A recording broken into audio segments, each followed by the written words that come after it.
شیخ العالم حضرت علامہ پیر علاء الدین صدیقی رحمۃ اللہ علیہ۔ وادی کشمیر اگرچہ کوہساروں، آبشاروں اور سبز وادیوں کی وجہ سے پوری دنیا میں اپنی انفرادی شناخت رکھتی ہے، مگر گزشتہ کئی دہائیوں سے کشمیر جس عظیم صوفی اور باکمال شخصیت کے نام سے پہچانا جاتا ہے، وہ عظیم نام حضرت علامہ پیر علاء الدین صدیقی رحمۃ اللہ علیہ کا ہے۔ یہ پروگرام کیو ٹی وی کی جانب سے مرد درویش پیر علاء الدین صدیقی رحمۃ اللہ علیہ، ان کی ذات و حیات و دینی خدمات کے حوالے سے منعقد ہو رہا ہے، اور اس پروگرام کے حوالے سے میں اتنا عرض کروں گا کہ حضرت شیخ العالم پیر علاء الدین صدیقی رحمۃ اللہ علیہ کی تمام زندگی جس تگ و دو میں گزری، دینی خدمات کے حوالے سے، علم اور اس کی اشاعت کے حوالے سے، اور جو کچھ ان کی روحانی اقدار تھیں اور خدمات اپنے مریدین و متوسلین کے ساتھ، ان تمام حوالے سے کچھ چیدہ باتیں میں عرض کرنے کی کوشش کروں گا۔ آپ رحمۃ اللہ علیہ 1 جنوری 1938 کو آزاد کشمیر کے دور افتادہ مقام نیریاں شریف میں پیدا ہوئے۔ آپ کے والد گرامی غوث زماں حضرت غلام محی الدین غزنوی رحمۃ اللہ علیہ اپنے وقت کے بہت بڑے ولی اللہ تھے، جنہوں نے افغانستان کے شہر غزنی سے ہجرت کر کے عارف کامل حضرت قاسم موہدوی رحمۃ اللہ علیہ کی صحبت اختیار فرمائی اور سلوک و عرفان کی منازل طے کیں، اور پھر حضرت شیخ قاسم موہدوی رحمۃ اللہ علیہ کے حسب ارشاد نیریاں شریف کے جنگل کو اپنا مستقل ٹھکانہ بنایا۔ حضرت پیر علاء الدین صدیقی رحمۃ اللہ علیہ حضرت غزنوی سرکار کے ہاں دوسری اولاد تھے۔ آپ نے اپنی ابتدائی تعلیم اپنے والد گرامی سے حاصل کی۔ مزید تعلیم حاصل کرنے کے لیے آپ نے نیریاں شریف کو خیر آباد کہا، اور جلالین، مشکات اور دیگر کتب متداولہ کی تعلیم حاصل کرنے کے لیے آپ نے جامعہ حقائق العلوم پنڈی ہزروں کا رخ کیا۔ اس سفر علم میں آپ کے ساتھ آپ کے بڑے بھائی پیر قاسمی رحمۃ اللہ علیہ بھی ساتھ تھے۔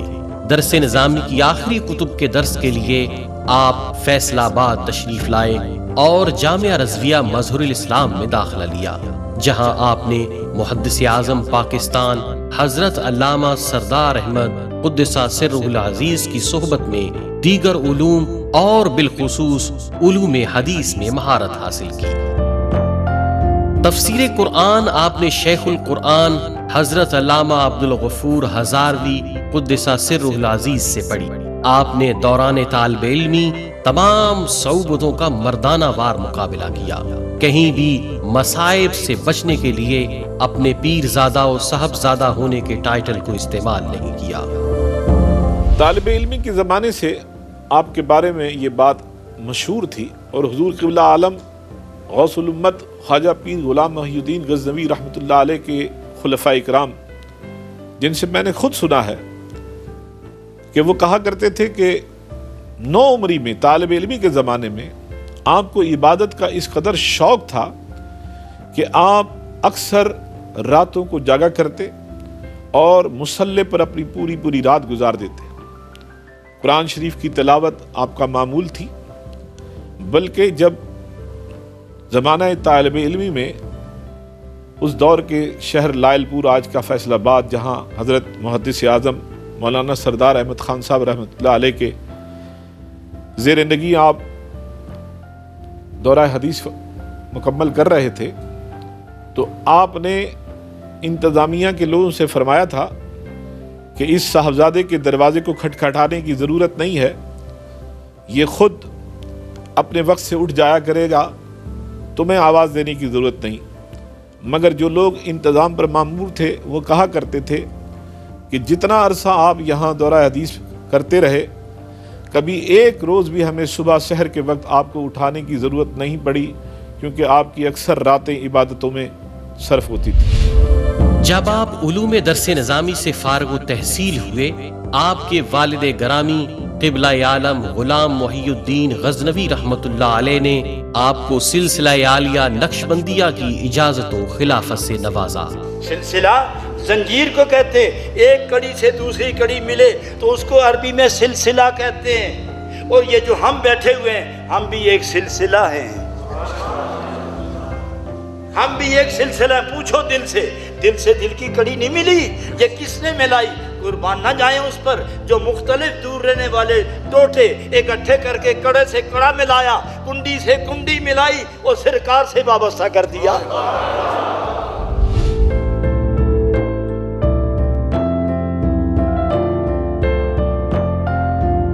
حضور شیخ العالم قبلہ پیر علاؤ الدین صدیقی صاحب رحمۃ اللہ علیہ، آپ کا یوں تو سلسلہ نقشبندی تھا، لیکن فیضان طریقت کے جتنے بھی ذرائع تھے، جہاں جہاں بھی آپ کا تعلق رہا، روحانی طور پر وہ فیض کا سلسلہ آپ کی ذات سے ظاہر ہوا اور آپ نے اس فیض کو دوسروں تک پہنچایا۔ مختلف خانقاہوں کے گدی نشین اور صاحبزادگان کا آپ سے بڑا گہرا ربط رہا۔ جس طرح پاکستان میں مشہور جو خانقاہیں ہیں جن کے گدی نشین ہیں، جس طرح گولڑا شریف ہے، عیدگاہ شریف والے بزرگ ہیں، اور دیگر چورا شریف ہے، موڑا شریف کے جانشین جتنے گدی نشین ہیں، اور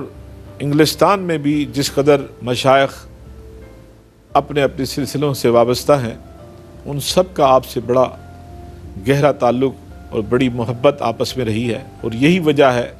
کہ آپ کے وصال کے بعد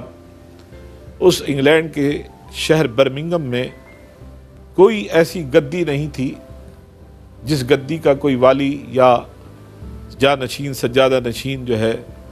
وہ انگلینڈ میں ہوتے ہوئے وہاں جنازے میں نہ شریک ہوا ہو۔ پھر یہاں ملک پاکستان میں بھی ہر طرف سے ہر سلسلے کے بزرگ گدی نشین اور مشائخ سے اس فکر میں وہ پیر صاحب کے لیے اچھے اور خوبصورت کلمات کے ساتھ انہیں بھرپور طریقے سے عقیدت و احترام کے ساتھ یاد کرتے رہے، اور بہت سارے علماء اور مشائخ کے تاثرات آپ کو اسکرین پر ملیں گے کہ ہر ایک نے آپ کے بارے میں کتنی اچھی رائے قائم کی ہوئی تھی، اور آپ کا یوں ہر گدی سے ایک تعلق رہا ہے، محبت رہی ہے، اور آپ خود بھی جاتے، تشریف لے جاتے، اور جب آپ کے ہاں کوئی ایسی تقریب ہوتی، پروگرام ہوتا، عرس ہوتا،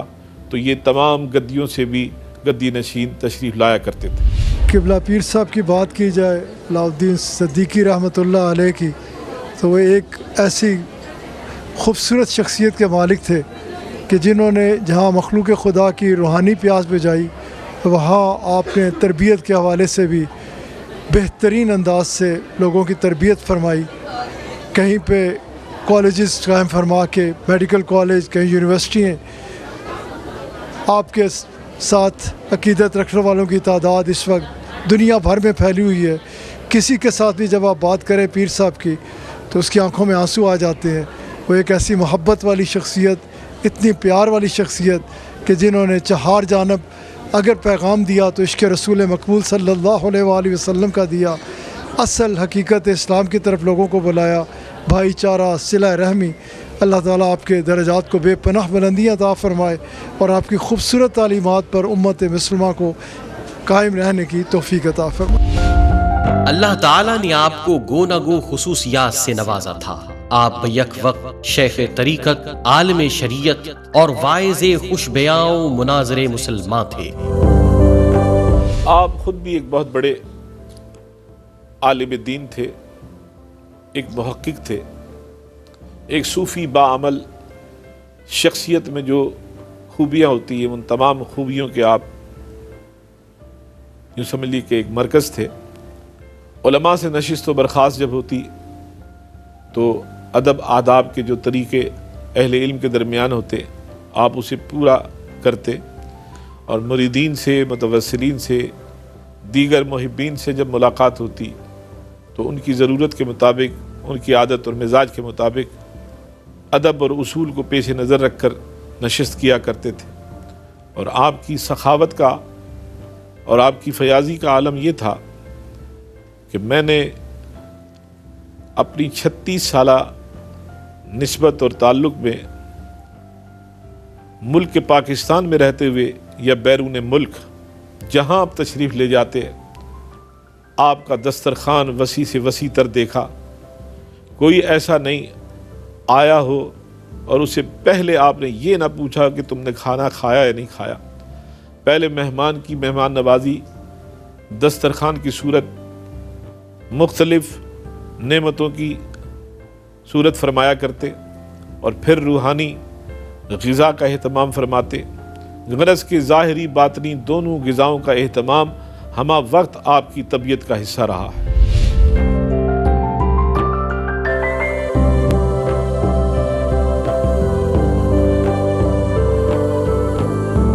آپ تمام زندگی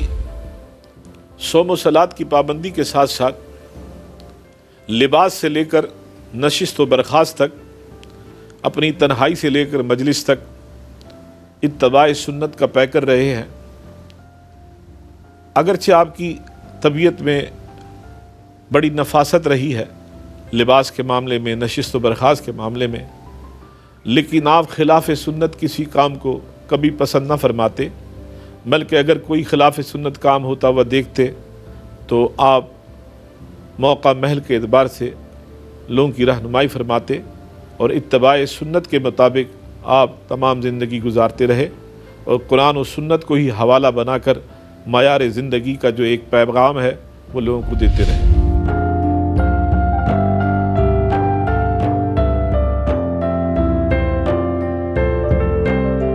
کون ہوتے ہیں میں اور آپ جو ان کو یاد کریں؟ ہیں یہ زبان اس قابل ہے، یہ دل اس قابل ہے کہ یہاں ان کی یاد آ کے اپنا مسکن بنائے؟ یہ روح اس قابل ہے کہ یہ اس کا ڈیرا بنے، ان کا ڈیرا بنے؟ یہ زبان اس قابل ہے کہ ان کا نام لے سکے؟ ارے یہ انہی کا کرم ہے کہ وہ اپنی یاد کسی کو عطا فرما دیں۔ یہ زبان میرا نام لے گی، یہ دل میری محبت کا مرکز ہوگا۔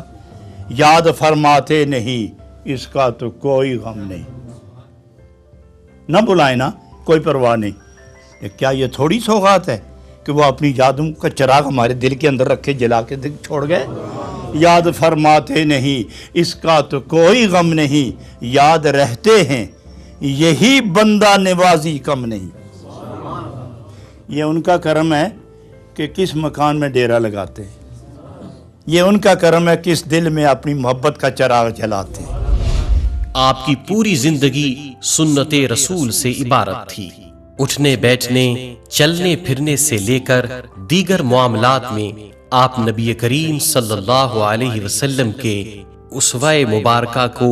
مشعل راہ بناتے اور وظائف تعلیم کرتے ہوئے بھی مسنون اوراد و وظائف اپنانے پر زور دیتے۔ مریدین کو اپنی زندگی سنت رسول صلی اللہ علیہ وسلم کے مطابق گزارنے کی تلقین آپ کی تعلیمات میں سر فہرست رہی، اور آپ یہ اکثر فرماتے تھے کہ نبی کریم صلی اللہ علیہ وسلم کی پیروی میں اگر محبت رسول شامل ہوگی تو وہ عمل سنت کہلائے گا، ورنہ عقیدت و عشق رسول کے بغیر حضور علیہ السلام کے اعمال کو اپنا لینا بس ایک نقل محض ہے جس کا آخرت میں کوئی خاص فائدہ نہیں ہوگا۔ آپ بڑے حلیم طبیعت تھے اور عجز و انکساری کے ساتھ گفتگو فرماتے تھے۔ ہاں، ضرورت پڑنے پر اصول کے ساتھ کسی کو سمجھانا مقصود ہوتا تو کچھ سختی بھی فرماتے، لیکن وہ اس کی خیر اور بھلائی کے لیے ہوتی، مگر عام طور پر آپ کی طبیعت میں جو شفقت پائی جاتی تھی یہی سبب تھا۔ اس شفقت کو دیکھتے ہوئے ہر آدمی قریب سے قریب تر ہونے کی کوشش کرتا۔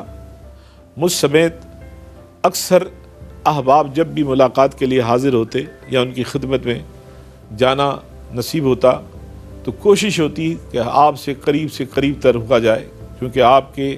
حسن اخلاق اور شفقت کی وجہ سے ہر آدمی گرویدہ ہوتا اور آپ کی محبت میں یوں مبتلا ہوتا کہ آپ سے دور رہنا اسے گوارا نہ ہوتا. اور لوگوں کی دیوانگی کا عالم ہم نے اپنی آنکھوں سے دیکھا ہے کہ جب جاتے تھے تو اکثر رخصت ہوئے روتے ہوئے جاتے تھے. جب ان سے پوچھا جاتا کہ کیا تم اپنے گھر والوں سے رخصت ہوتے ہوئے بھی یوں روتے ہو، تو وہ یہی کہتے تھے، ہزارہا مرتبہ ہم گھر والوں سے رخصت ہوں تو یوں درد دل ہمیں نہ حاصل ہوتا تھا. جب قبلہ حساب سے رخصت کا وقت آتا تھا تو ہم اپنے دل میں وہ درد محسوس کرتے تھے کہ کوئی جدائی ہو رہی ہے جو اب ہمیں تڑپائے گی.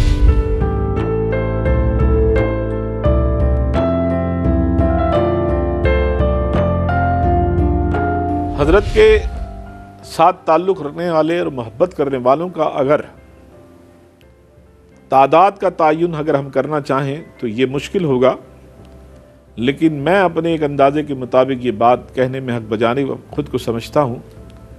کہ میں جس شہر، جس ملک اور جس سفر میں ساتھ رہا تو مجھے ایسا احساس ہوا کہ شاید یہاں آپ کے مریدین زیادہ ہیں. میں ایک دفعہ ہانگ کانگ عید میلاد النبی کے پروگرام کے لیے ان کے ساتھ بحیثیت خادم کے گیا تھا. تو جب ہم ہانگ کانگ پہنچے تو اس وقت وہاں صرف 2 شخصیات تھیں جن سے آپ کا تعارف تھا. وہ 2 اور 3 اور افراد مل کر 5 لوگ ایئرپورٹ پر ریسیو کرنے کے لیے آئے تھے. 3 دن قیام رہا. چوتھے دن ہماری واپسی تھی پاکستان کے لیے. تو جب واپسی ہم ایئرپورٹ پر ہانگ کانگ سے پاکستان کے لیے روانہ ہو رہے تھے تو اس وقت ایئرپورٹ پر کم و بیش 2000 آدمی تھا. اس طرح جس ملک میں جہاں بھی جاتے وہاں مریدین کا سلسلہ خود بخود اس قدر بڑھ جاتا کہ ایسا لگتا کہ شاید یہ مریدین آپ ہی کا انتظار کر رہے تھے. لیکن کچھ مقتدر احباب کی زبانی سنا ہے کہ کم و بیش 5 سے 6 لاکھ آپ کے مریدین کی تعداد ہے.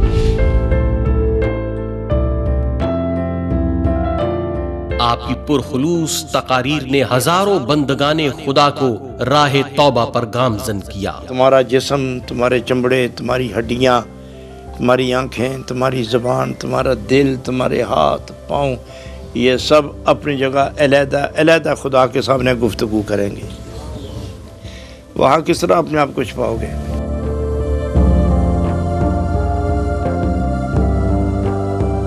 علماء اکرام کی جب بھی نشست ہوتی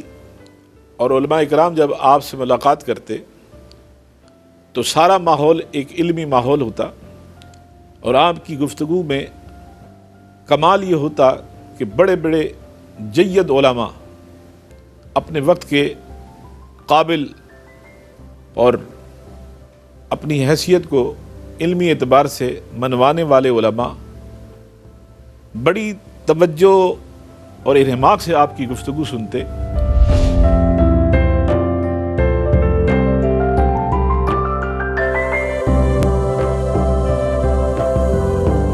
میں آپ کو وہ چھری آپ کو دے رہا ہوں جس کا نام عشق ہے. اس سے پھاڑتے چلے جاؤ وہ پردے، چیرتے چلے جاؤ وہ پردے، انسانیت کا چہرہ کھلتا چلا جائے. جب انسانیت کا چہرہ کھلتا چلا جائے گا، دیکھتے ہو جب سر پہ وزن آتا ہے تو سر جھکنا شروع ہو جاتا ہے، اور جب سر سے بوجھ اٹھتا ہے تو سر پھر اٹھنا شروع ہو جاتا ہے. جناب رومی فرماتے ہیں عشق کی تلوار لے، اور جو سر پہ آپ کے پردہ آ گیا ذرا اس کو چاک کر، جو ہی بوجھ ہٹے گا گناہ کا، یہ سر اٹھے گا تو آسمانوں سے نظر اٹھ کر خدا کے پاس چلی جائے گی.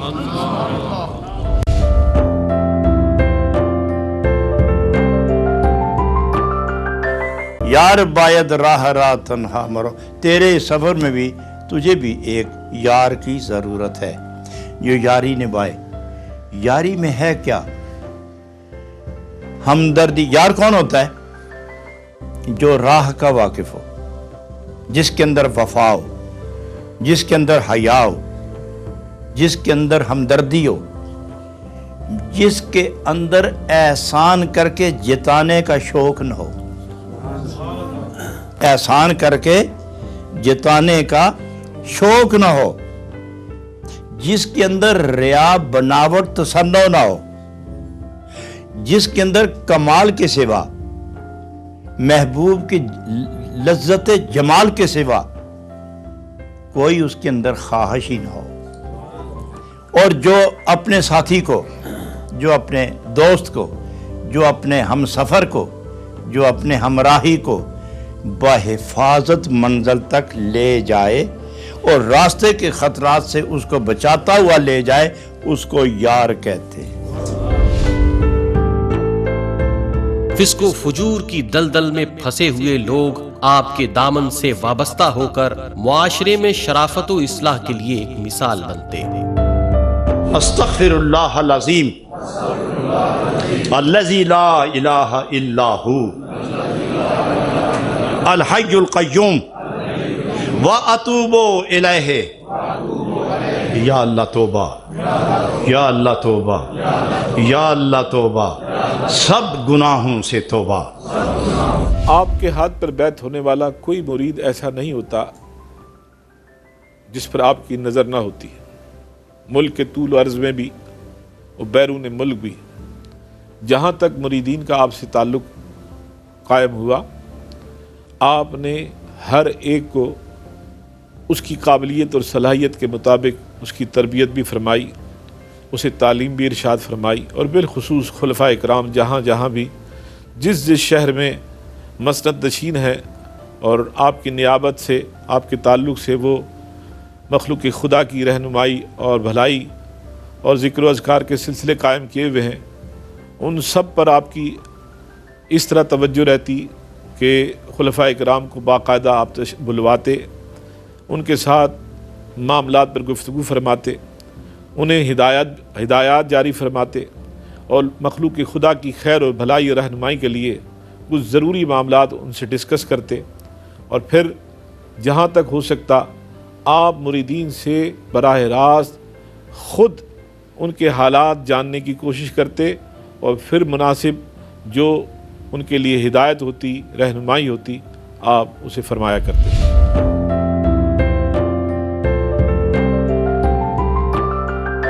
آپ کے درس مثنوی شریف سننے والوں کی روح تک کو سرشار کر دیتے تھے۔ پیش آئے آموز کندر آخرت،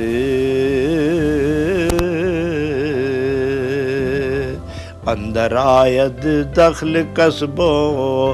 مغفرت۔ دنیا میں رہنے والے انسان تو چاہتا ہے نا کہ تیری عزت ہو، تجھے آرام ملے،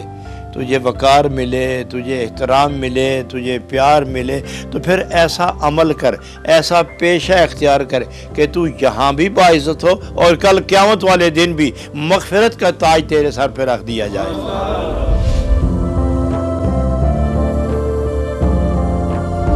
سننے والوں کا یہ کہنا ہے کہ دروس مثنوی دیگر علماء و مشائخ نے بھی دیے، لیکن جو قبولیت عامہ اللہ نے حضرت پیر علاء الدین صدیقی رحمۃ اللہ علیہ کے دروس مثنوی کو دی، وہ کسی اور کو نہ ملی۔ حدیث قدسی میں آتا ہے کہ اللہ جل شانہ نے اپنے محبوب صلی اللہ علیہ وسلم کو ارشاد فرمایا، میرے محبوب زمین آسمان کتنے وسیع ہیں، اور یہ 7 زمین 7 آسمان عرش کے سین میں رکھ دو تو گم ہو جائیں، یوں ہی لوح و قلم، سدرۃ المنتہا، بیت المعمور، جنت، سب وسعت در وسعت زمین و آسمان کتنے وسیع ہیں، ان کی وسعت اور پہنائی کا اندازہ کیا کرو گے تم؟ اے انسانوں، آپ کیا اندازہ کر سکیں گے یہ میرے جلوے، یہ ساری کائنات، ان کے اندر اتنی طاقت اور گنجائش نہیں کہ وہ میرے جلووں کو سنبھال سکیں۔ ہاں، اگر میں کہیں مل سکتا ہوں یا نظر آ سکتا ہوں، ولیکن یسعنی فی قلب عبد مومن، وہ مومن کا دل ہے جہاں جا کے میں ٹھہر جاتا ہوں۔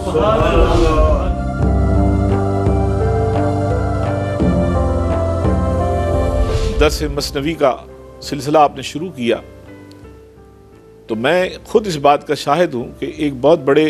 بزرگ عمر رسیدہ شخص جس کا علی گڑھ یونیورسٹی سے تعلق رہا، میری رہائش تھی گلستان جوہر میں، تو وہ مجھ سے ملنے کے لیے آئے اور مجھے آ کر اپنا ایک خیال پیش کیا کہ یہ جو پیر صاحب ہیں یہ درس مثنوی دے رہے ہیں۔ میں نے ان کے کچھ پروگرام دیکھے، ہم ساری زندگی فارسی پڑھتے رہے، فارسی پڑھاتے رہے، مگر مثنوی شریف کو ہم آج تک اس طرح نہ سمجھ سکے جیسے قبلہ پیر صاحب نے ہمیں سمجھایا ہے، جبکہ ان کی عمر کم و بیش میرا خیال 70 سال سے زیادہ تھی، اور وہ اپنے ایک بھائی جو اس وقت بھی دہلی میں آباد ہیں ان سے اکثر مشورہ کرتے ہوئے اس بات کا تذکرہ کرتے تھے کہ مثنوی شریف کی شرح کرنے میں پیر صاحب نے جو حق ادا کیا ہے وہ اپنی مثال آپ ہے۔ یوں تو تصوف کی تعلیمات آپ کی زندگی کا ایک مشغلہ رہا، اور صوفیہ اکرام کے متعلق آپ کا جذبہ محبت اس قدر رہا کہ ان کی تعلیمات کا اکثر آپ ذکر فرماتے، لیکن نور ٹی وی چینل قائم کرنے کے بعد درس مثنوی کے شغف سے جب آپ نے ٹی وی پروگرام کا آغاز کیا تو پھر آپ کی تمام تر محافل مجالس کا سلسلہ درس مثنوی سے متعلق ہو گیا، اور پھر مولانا جلال الدین رومی رحمۃ اللہ علیہ کے اشعار کی شرح میں جو گفتگو آپ فرماتے اور ان کے متعلق جو کچھ آپ ارشاد فرماتے، اور پھر لوگوں کی آنے والوں کی مجلس میں شریک ہونے والوں کی آپ جس طرح تربیت فرماتے، تو میں یہی عرض کروں گا کہ وہ درس مثنوی نہ ہوتا بلکہ وہ درد معنوی ہوتا کہ آپ لوگوں میں درد دل تقسیم فرماتے تھے۔ درس مثنوی نام تھا مگر اصل میں تو آپ وہ درد دل تقسیم فرماتے جس سے سننے والا درد مند ہو جاتا اور پھر اسی درد میں وہ اپنی احساس زندگی کو گزارنے کی کوشش کرتا۔ تمام زندگی عشق رسول کا درس دیتے رہے اور خود بھی عملی طور پر آپ عاشق رسول تھے،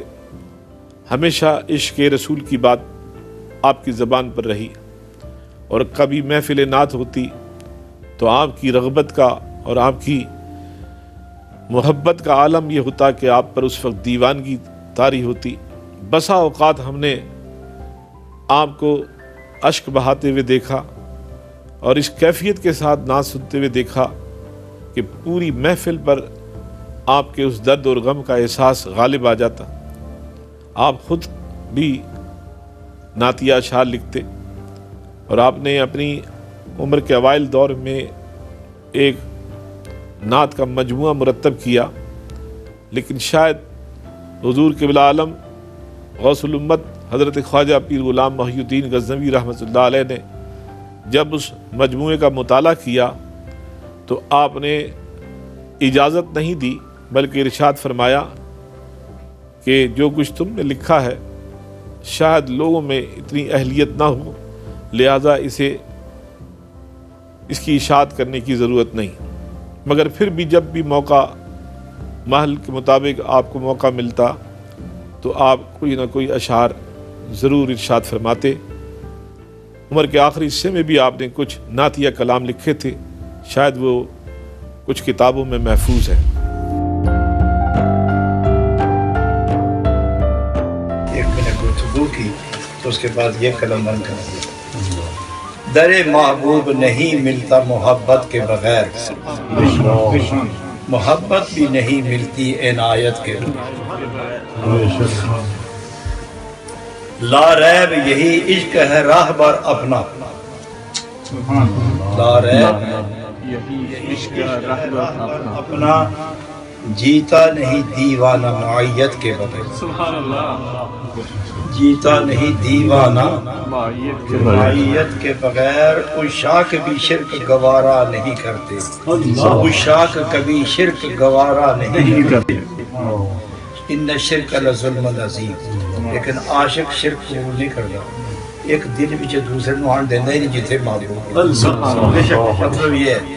عشاق کبھی شرک گوارا نہیں کرتے، یہ کیف کسی کو نہیں ملتا وحدت کے بغیر، سبحان اللہ، ہو رسائی تیرے در تک یہی معراج اپنا، وہ رسائی تھے، وہ رسائی تیرے در تک، یہی معراج اپنی کب ملتا ہے جلوائے جانا سعادت کے رہ محبوب میں دل و دیدہ کی طہارت لازم، رہ محبوب میں دیدہ و دل کی طہارت لازم. پھر سنیں، راہ محبوب میں دیدہ و دل کی طہارت لازم، تابانی عشق میسر نہیں لطافت کے بغیر. تابانی عشق میسر نہیں لطافت کے بغیر. گرمی عشق سے جل جاتے ہیں حائل پردے. سبحان اللہ. گرمی عشق سے جل جاتے ہیں حائل جل جاتے ہیں حائل پردے، میسر نہیں قرب کسی کو تمازت کے بغیر. سبحان اللہ. ایک دریوز اگر عاشق کی صدا گونجی ہے، ایک دریوز اگر منگتے نو کہندے جڑا گدائی دا کاسا لے کے نا اس کو دریوزہ کر کے رکھتے. ایک دریوز اگر عاشق کی صدا گونجی ہے، جاؤں گا نہ در سے کبھی رویت کے بغیر. سبحان اللہ. یہ گدا کا کیا مانگتے ہیں؟ صرف ایک دریوز اگر عاشق کی صدا گونجی ہے، جاؤں گا نہ در سے کبھی رویت کے بغیر. توڑ کے پلکوں کی یہ دیوار نکل آئے آنسو. سبحان اللہ. توڑ کے پلکوں کی یہ دیوار نکل آئے آنسو. یوں سیل روان نہیں ہوتا جراحت کے بغیر. دریا چشمے سے نکلتے ہیں تو یہ جو آنسو آتے ہیں اس کا بھی اندر کوئی زخم ہے، اس سے جو بھاپ نکلتی ہے وہ آنسو بن کے جاتے ہیں، اور اتنے زیادہ ہیں کہ پلکوں کی یہ جو دیوار ہے توڑ کے رکھ دی، آنسو باہر نکل آئے. توڑ کے پلکوں کی یہ دیوار نکل آئے آنسو. آپ تو سیاقی ہیں، آپ کی توجہ ضروری. توڑ کے پلکوں کی یہ دیوار نکل آئے آنسو، یوں سیل رواں نہیں ہوتا جراحت کے بغیر. صدیقی سنبھل کر قدم رکھنا کوئے جانا میں. سبحان اللہ. صدیقی سنبھل کر قدم رکھنا کوئے جانا میں، کارواں ڈوبے یہاں ان کی ہدایت کے بغیر. سبحان اللہ. سبحان اللہ. کارواں ڈوبے یہاں ان کی ہدایت.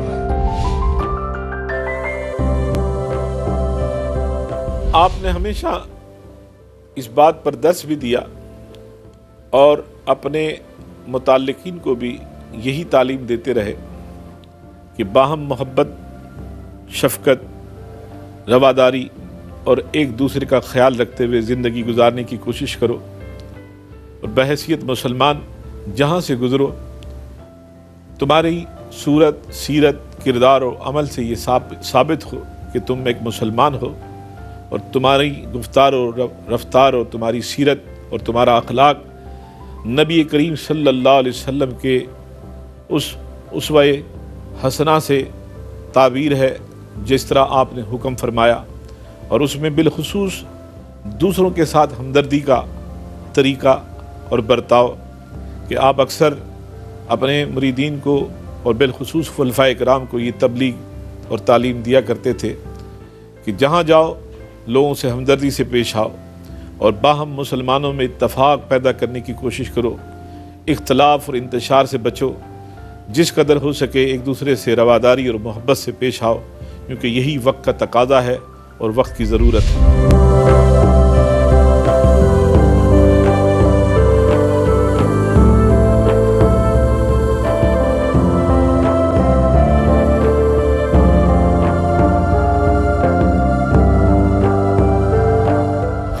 خلق کے حوالے سے آپ کی تاریخ عمر بھر کی زمانہ یاد رکھے گا. آپ نے اپنی تمام عمر اسی جد و جہد میں گزاری. ملک کے طول عرض میں جہاں جہاں آپ نے ضرورت کو محسوس کیا، پنجاب میں بہت سارے ایسے نواحی علاقے جہاں پر پانی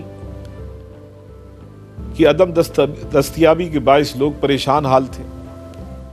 خوراک کا سلسلہ جہاں پہنچنا بہت مشکل تھا، راستے نہ ہونے کی وجہ سے عام معاشرتی زندگی ایک وبال جان تھی. آپ نے ایک ہمدرد انسان کے ناطے جہاں جس ضرورت کو محسوس کیا، اگرچہ آپ خود کسی ایسی دولت یا ایسی شان و شوکت کے مالک نہیں تھے کہ یہ کہا جا سکے کہ آپ خود رئیس وقت تھے، لیکن آپ کی شخصیت میں یہ کمال تھا کہ جس طرف اپنے مریدین، اپنے متوسلین کو آپ اشارہ فرماتے، حکم دیتے کہ یہ کام ضروری ہے، تو ہر طرف سے لوگ ایثار اور قربانی کے جذبے کے ساتھ آپ کے حکم پر لبیک کہتے۔ کوئی غریب سے غریب آدمی آ جائے اور اپنی حاجت پیش کرے تو آپ اسے بھی مایوس نہ فرماتے تھے، اور اگر ملکی سطح پر کوئی بڑا ایسا تقاضا سامنے آ جائے جہاں کوئی بہت بڑی کمپنی یا ادارہ یا کوئی تھنک ٹینکس جیسے کہا جا سکتا ہے کہ وہ اس کا کام ہوتا ہے، آپ ایسے بڑے کاموں سے بھی نہیں گھبراتے۔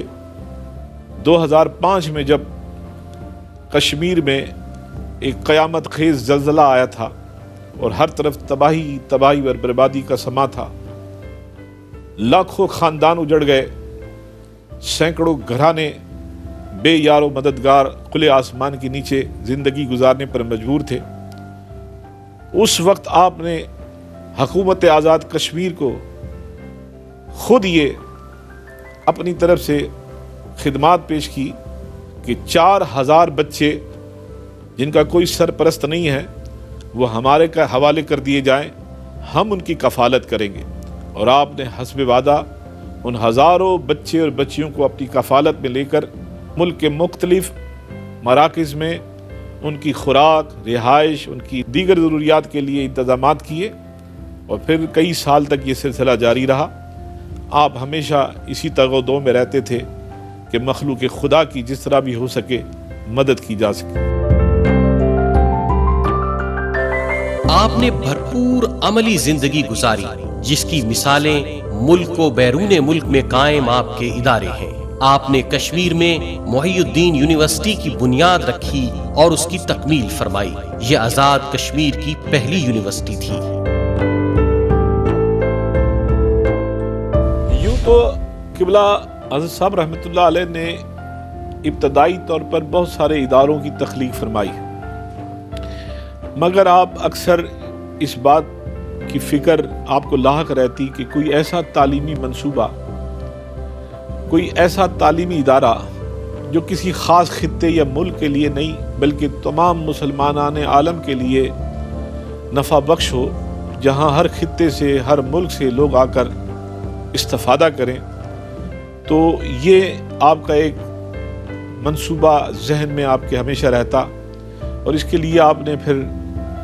تعمیری اعتبار سے ایک فیصلہ کیا جو کہ اس وقت کے اعتبار سے بڑا ہی غیر معمولی فیصلہ تھا کہ آپ نے کسی شہر، صحرا یا کسی ہموار زمین کا انتخاب نہیں کیا، بلکہ دربار عالیہ نیریاں شریف، وہ جو فلک بوش پہاڑ کی چوٹی کے دامن میں دربار قائم ہے، جہاں عام طور پر ایک عام انسان کی گزر مشکل ہے، کیونکہ ان پگ ڈنڈیوں سے گزر کر جو لوگ وہاں پہنچتے ہیں انہیں پتہ ہے وہ سفر کتنا دشوار گزار اور مشکل ہے، مگر اس مقام پر آپ نے ایک اسلامی یونیورسٹی قائم کرنے کا جو فیصلہ کیا، اس دور اور اس حالات کے مطابق یہ بڑا کٹھن فیصلہ تھا، کیونکہ میں ان حالات کا عینی شاہد ہوں کہ جب وہ منصوبہ زیر بحث آیا تو آرکیٹیکٹ نے جو ایک تخمینہ اس منصوبے کا بتایا، وہ تقریباً اس دور کے حساب سے 2.5 کروڑ روپے پاکستانی کے لحاظ سے تھا، جبکہ اس وقت حالات یہ تھے کہ آپ کے پاس بینک میں جو رقم موجود تھی وہ صرف 1,27,000 روپے تھی۔ کچھ ہمدرد لوگوں نے مشورہ دیا کہ حضرت اتنا بڑا منصوبہ اور ان ناگزیر حالات میں اتنی بڑی رقم کا جمع کرنا یہ مشکل ہے، آپ کوئی دارالعلوم مدرسہ قائم کر لیں، جو تشنگی ہے وہ پوری ہو جائے گی۔ لیکن آپ نے فرمایا کہ